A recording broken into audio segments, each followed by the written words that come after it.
Bonsoir à tous et bienvenue dans ce dernier virage de l'information sur RTIA. Le 19e sommet de la francophonie s'est ouvert ce vendredi à Villers-Cotterêts en France. La cérémonie a été marquée par le discours du président Emmanuel Macron, du chef du gouvernement tunisien, de la secrétaire générale de la francophonie.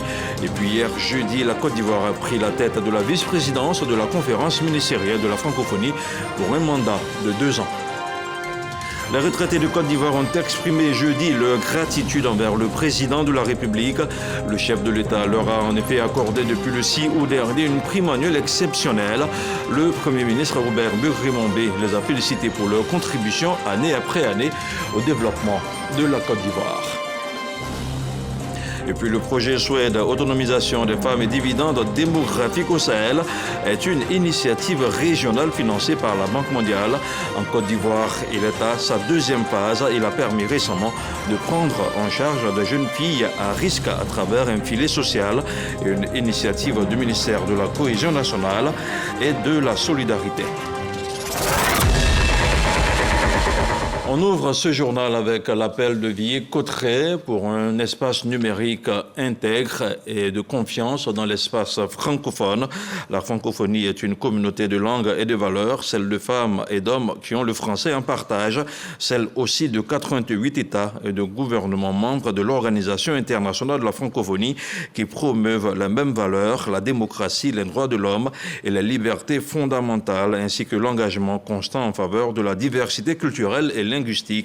Un appel lancé ce vendredi 4 octobre et qui entend contribuer à la résolution de plusieurs défis en invitant les plateformes numériques à renforcer leurs engagements en faveur d'un espace numérique plus sûr et intègre.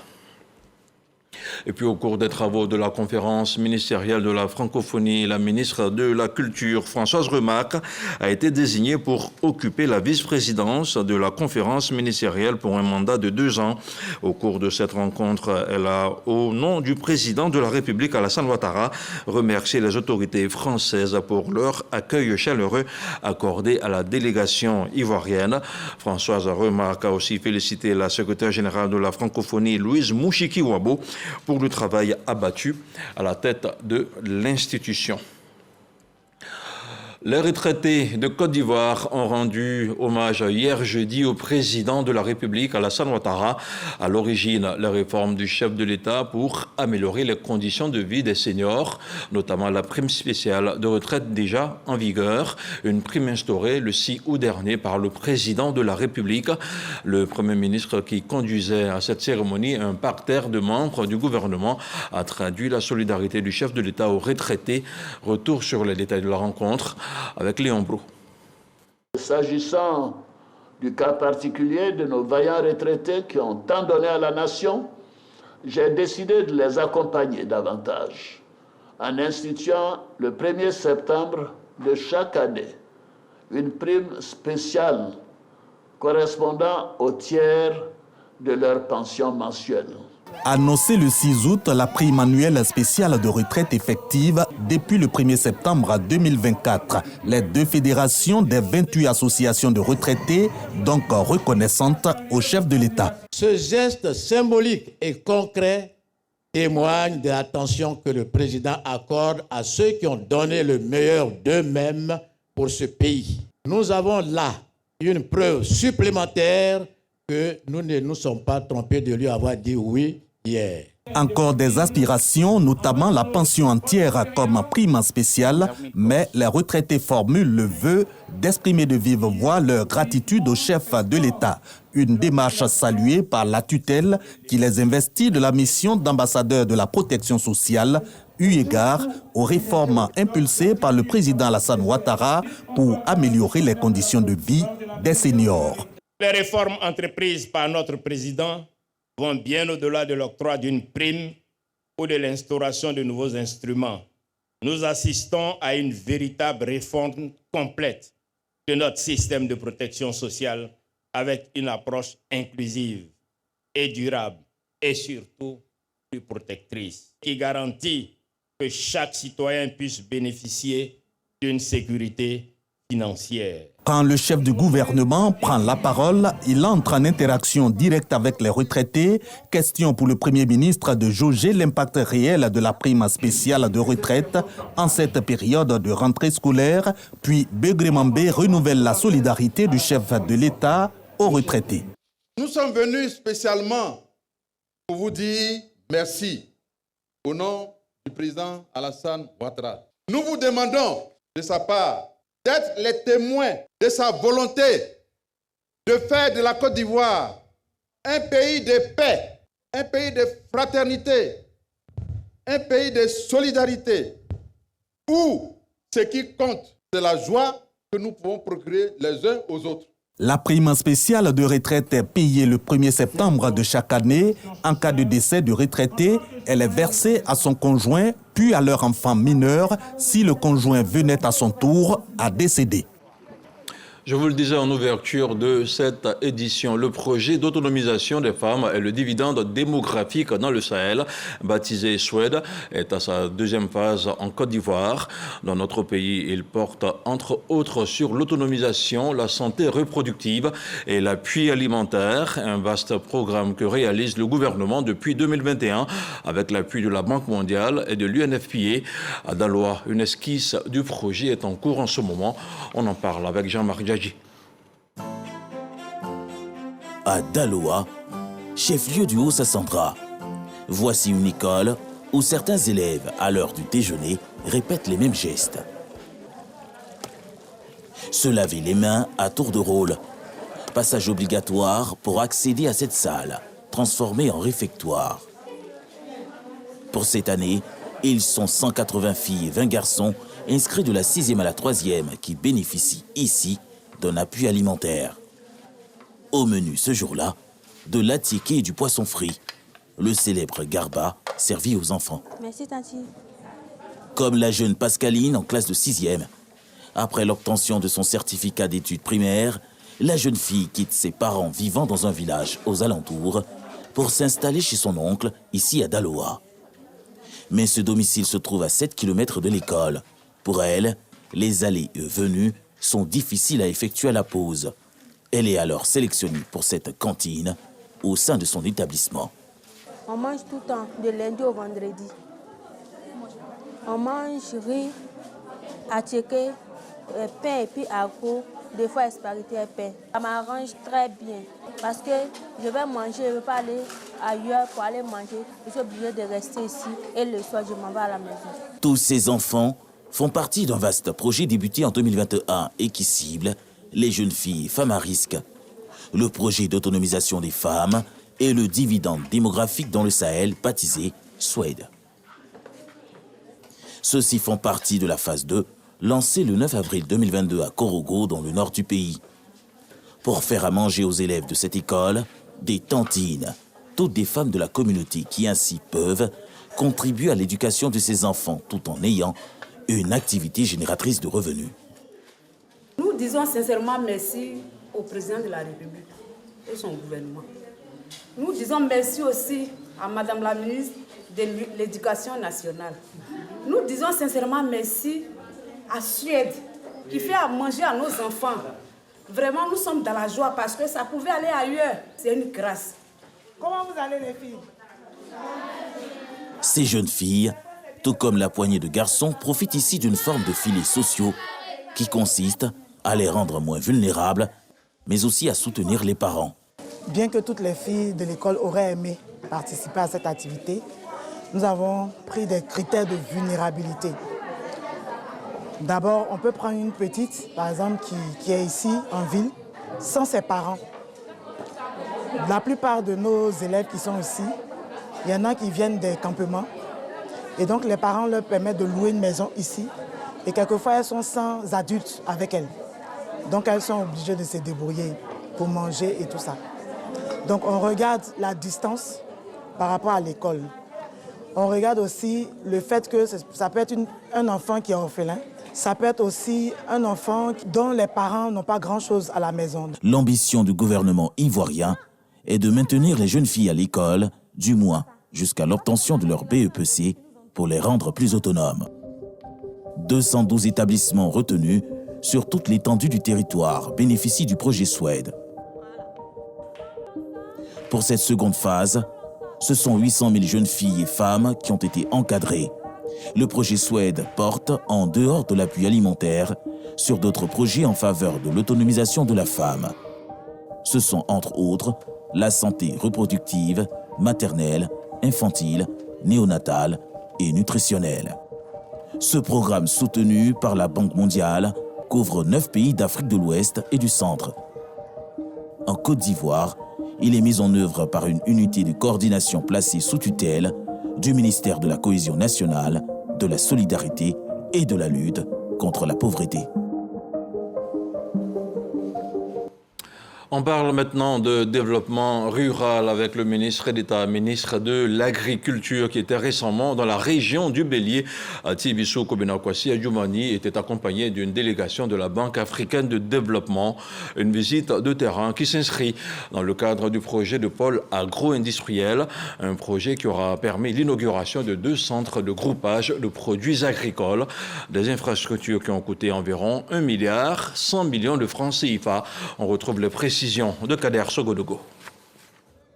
2 centres de groupage d'une superficie d'1 hectare chacun équipés de pompes bascules, des camions-bennes, des tricycles, du mobilier et du matériel de bureau pour ne citer que cela. Le tout représente un investissement de plus d'1,1 milliard de francs CFA. Ces infrastructures émises officiellement par le ministre d'État, ministre de l'Agriculture, du Développement rural et des productions vivrières, avec à ses côtés une délégation de la Banque africaine de développement, BAD, partenaire financier de la Côte d'Ivoire, dans le cadre du projet de pôle agro-industriel de PAI Bélier. Désormais, la collecte et la distribution des productions agricoles sur les principaux marchés de la région du Bélier se feront aisément.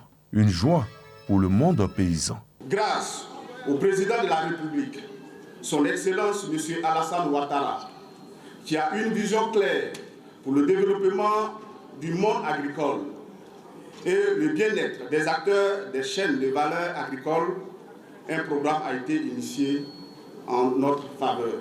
Le partenaire financier, la Banque africaine de développement BAD, mise également sur cette plateforme logistique pour un meilleur revenu aux producteurs en zone rurale. La Banque se réjouit des résultats du 2 PAI Bélier dans le cadre de sa stratégie Nourrir l'Afrique, visant à mobiliser l'investissement, y compris l'investissement privé, pour diminuer sensiblement les importations et accroître les exportations des produits où les pays africains ont un avantage compétitif. Chaque jour, un pas de plus sera fait pour le bien-être des agriculteurs. Kobena Kwasi Adjoumani, au nom du président de la République Alassane Ouattara, en fait un sacerdoce. Le président de la République, son Excellence M. Alassane Ouattara, soucieux d'améliorer sans cesse le bien-être de ses concitoyens, nous instruit de mettre en place des infrastructures de stockage et de conditionnement des légumes afin de les rendre disponibles sur de longues périodes.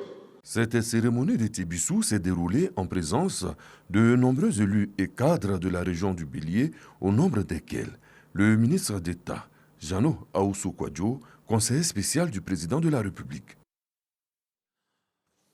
Dans le domaine des hydrocarbures, le sommet des affaires nordiques et africaines se déroule en ce moment à Oslo. Dans la capitale norvégienne, les échanges se tiennent en présence du ministre des Mines, du Pétrole et de l'Énergie, Mamadou Sangafoa Koulibaly. Ce sommet des entreprises africo-nordiques est la principale conférence d'affaires de la région boréale qui se concentre exclusivement sur les marchés africains.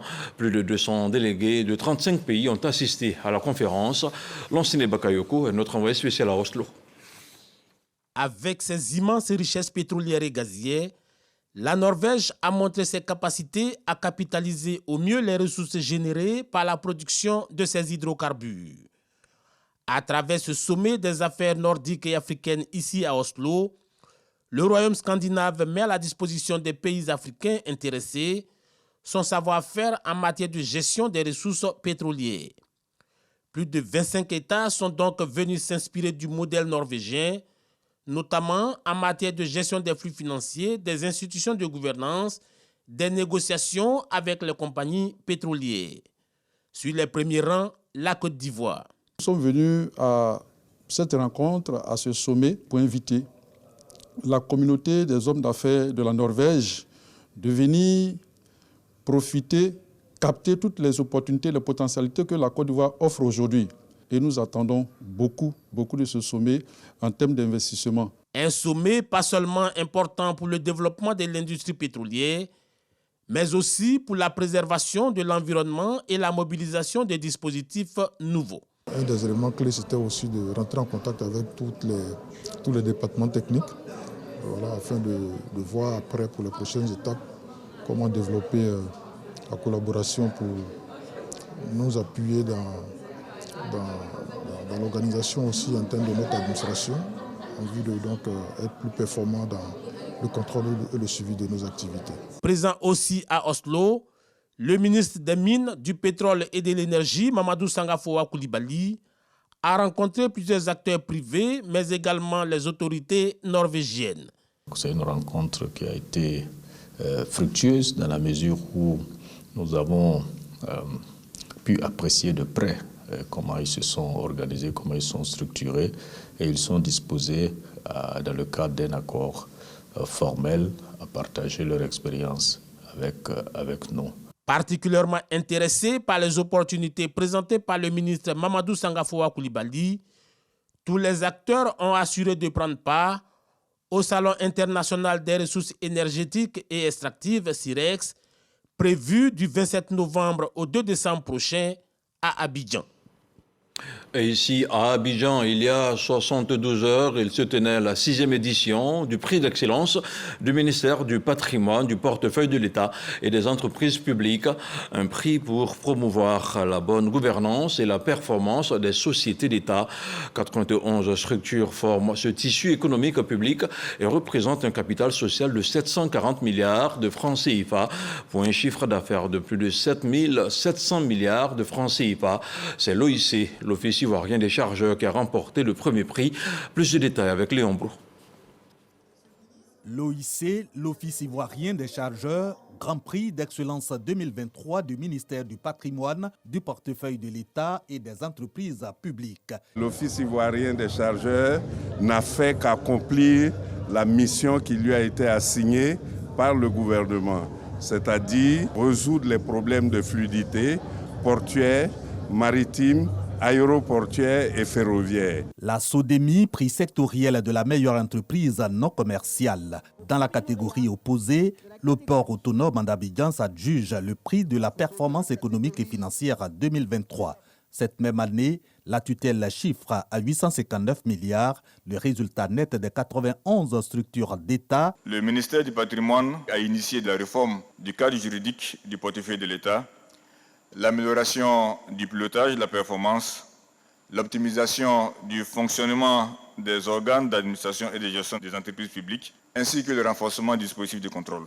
Le prix d'excellence de la gouvernance et de la performance est le symbole d'un engagement collectif en faveur de la bonne gouvernance et de la rentabilité de nos entreprises publiques. Le prix d'excellence de la bonne gouvernance, donc soutenu par la haute autorité pour la bonne gouvernance. Les sociétés publiques, de façon générale, jouent un rôle essentiel dans le développement économique de notre pays. Que ces sociétés intègrent les valeurs de l'intégrité, les valeurs de la bonne gouvernance, et également mettre en place des dispositifs de gestion des risques, des dispositifs anticorruption. Le portefeuille de l'État, ce sont 87 sociétés et 4 agences publiques d'exécution pour un capital social de 740 milliards et un chiffre d'affaires d'environ 8 000 milliards de francs CFA en 2023.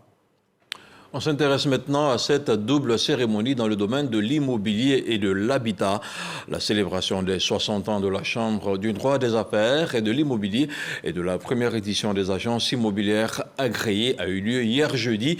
Un rendez-vous meublé de panels et d'expositions pour mieux aborder les questions liées aux défis et aux opportunités du secteur. On retrouve les précisions de Dangui Dangui. Expertes notamment en vente de biens immobiliers, les agences immobilières agréées de Côte d'Ivoire ont réaffirmé leur volonté de rétablir la confiance dans leur écosystème. C'était ce jeudi à la double cérémonie de célébration des 60 ans de la Chambre du droit des affaires et de l'immobilier, CDAIM, et de la première édition des agences immobilières agréées. Occasion pour la présidente de la CDAIM de lever un coin du voile sur quelques réalisations de sa structure. En 60 ans, la CDAIM a contribué entre autres à l'harmonisation des actes administratifs et des documents professionnels, à la rédaction d'un code de déontologie, à la reconnaissance de nos agences au niveau national, à la rédaction de projets de décrets sur nos honoraires, à la mise en place d'une disposition sur les garanties des loyers impayés avec notre partenaire Sahara Assurance. Le ministre de la Construction, du Logement et de l'Urbanisme a encouragé les agences immobilières à être des professionnels et surtout à s'organiser comme les autres corps de métier, notamment les ingénieurs et les urbanistes. Ce que nous souhaitons, c'est vraiment un marché qui fasse preuve de plus de transparence, qui fasse preuve de plus d'éthique et de déontologie, qui soit plus dynamique, bien entendu, donc qui aille au-delà de ce qui est fait aujourd'hui, et un marché sur lequel toutes les parties sont plus en sécurité, aussi bien les bailleurs que les locataires. Et nous comptons sur vous, Madame la Présidente, pour créer cet environnement.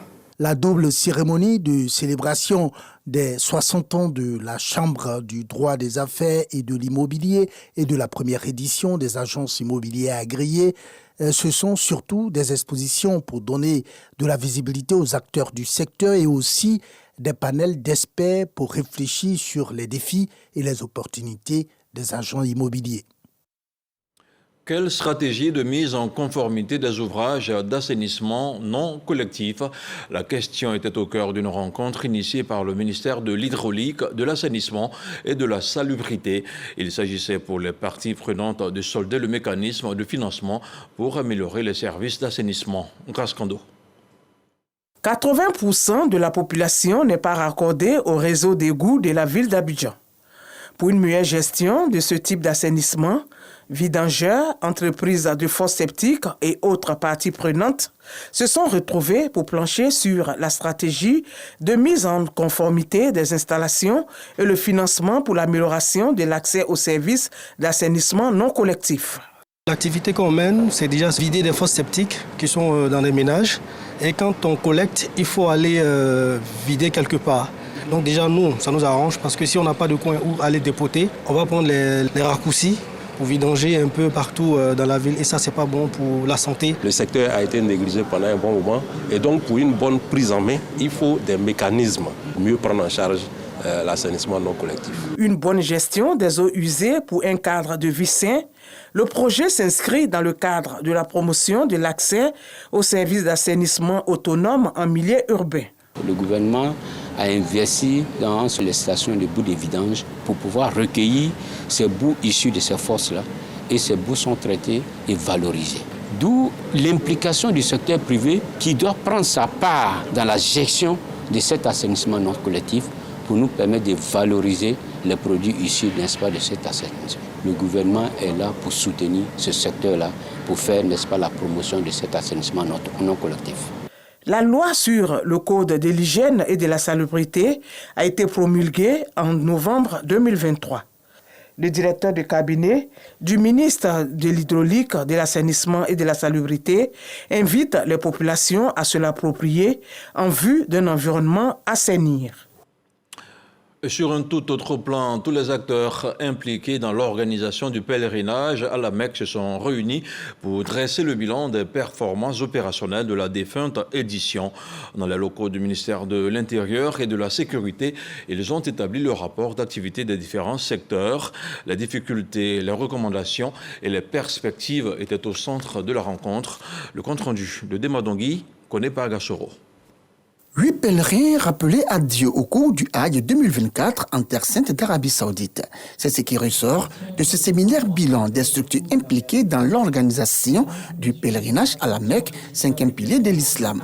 C'était dans les locaux du ministère de l'Intérieur et de la Sécurité autour de la problématique engagement pour une organisation résiliente et performante du Hajj. Ce sujet vise davantage à mettre en évidence les dysfonctionnements constatés afin de permettre une amélioration qualitative des prochaines éditions. Le représentant du président du Conseil supérieur des imams des mosquées des affaires islamiques en Côte d'Ivoire, COSIM, a, au nom du guide suprême de la communauté musulmane, salué les efforts consentis par l'ensemble des acteurs du Hadj, non sans exprimer la gratitude du COSIM au président de la République, Alassane Ouattara. Nos reconnaissances à son Excellence Al-Hadj Alassane Ouattara, le président de la République de Côte d'Ivoire, qui a toujours été une bénédiction pour l'organisation du Hajj. Ce séminaire bilan a bénéficié du soutien de l'ambassade du Royaume d'Arabie Saoudite en Côte d'Ivoire et du ministère de l'Intérieur et de la Sécurité. Cette rencontre doit permettre une meilleure articulation des actions des principaux acteurs dans la perspective de l'atteinte des objectifs que nous nous sommes fixés. Il ressort de cette rencontre que les pèlerins du contingent étatique et ceux des opérateurs privés qui ont été accueillis en terre sainte d'Arabie Saoudite ont réussi à accomplir avec quiétude tous les rites du Hadj, mais également les actes surérogatoires liés à ces voyages hautement spirituels. On parle maintenant de défense avec la Saint-Michel, qui est une fête patronale des parachutistes. À Abidjan, c'est le premier bataillon de commando et de parachutistes basé à Akwedo qui a abrité les festivités de l'édition 2024. Des activités sportives intercompagnies, de renforcement des liens armée-nation et des actions civilo-militaires ont meublé les retrouvailles. L'un des temps forts de cette commémoration est l'exercice de neutralisation des terroristes, un exercice qui s'est déroulé en présence de certains membres de l'Assemblée nationale. Retour sur le temps fort de la célébration avec Walter Amadou Ouattara. Des hommes armés assimilés aux djihadistes font éruption dans une ruelle d'Abidjan. Une unité de forces armées ivoiriennes tente de les neutraliser. Face aux tirs nourris, la première tentative échoue. La seconde, appuyée par les blindés, sera la bonne. L'avantage du combat et la victoire seront du côté des forces régulières. Elles ont bien appliqué les instructions reçues. C'est un exercice exécuté par des soldats du 1er bataillon de commando parachutistes basé à l'ancien camp d'Akwedo. Les députés de la Commission Sécurité et Défense de l'Assemblée nationale de Côte d'Ivoire sont positivement édifiés par la capacité de réaction de l'armée. Nous avons vu un exercice très important qui nous rassure parce que, en tant qu'élus, nous sommes tous dans nos zones confrontés ou à l'orpaillage ou au problème d'insécurité. Et l'exercice que nous avons vu a traité ce problème de terrorisme. Nous avons vu l'efficacité de notre armée. Cet exercice fait partie des activités de l'édition 2024 de la fête patronale des parachutistes, la Saint-Michel. Nous avons débuté cette édition de la Saint-Michel par une semaine sportive intercompagnie du 23 au 27 septembre 2024 où les unités du bataillon se sont tutoyées dans plusieurs disciplines. Puis nous avons fait don de 317 poches de sang au Centre national de transfusion sanguine. Pour le général de brigade, Chérif Ousmane, chef d'état-major de l'armée des terres, cette commémoration s'inscrit parfaitement dans la vision du chef d'état-major général des armées, Lassina Doumbia. Et vous exhortez à continuer de rester dans cette dynamique d'observation de la discipline, cette dynamique de l'entraînement, de l'instruction et du repos, comme on en a fait notre programme. Comme le dit le slogan du chef d'état-major général des armées, à la reconquête de notre fierté, nous devons être fiers d'appartenir à cette armée et fiers de servir son pays. La célébration de l'archange, vaillant combattant, chef de l'armée de Dieu, inspire ainsi les parachutistes. Ce moment est également mis à profit pour rendre un hommage à leurs disparus.